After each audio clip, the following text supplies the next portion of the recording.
Một chiếc thuyền câu bé teo teo, sóng biếc theo làn hơi gợn tí, lá vàng trước gió khẽ đưa vào. Tầng mây lơ lường trời xanh ngát, ngõ trước quanh có khách vắng teo. Tựa gối buông cần lâu chẳng được, cá đầu đớp động dưới chân bèo. Áo thu lạnh lẽo nước trong veo, một chiếc thuyền câu bé teo teo, sóng biếc theo làn hơi gợn tí, lá vàng trước gió khẽ đưa vào. Tầng mây lơ lường trời xanh ngát, ngõ trước quanh có khách vắng teo.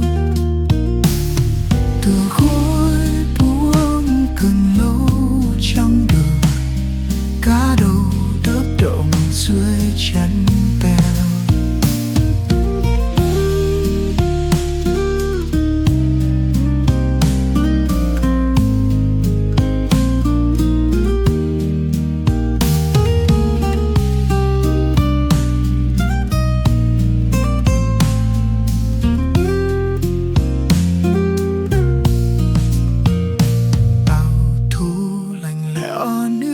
Trong veo một chiếc thuyền câu bé teo teo, tựa gối buông cần lâu chẳng được, cá đầu đớp đồng dưới chân bèo.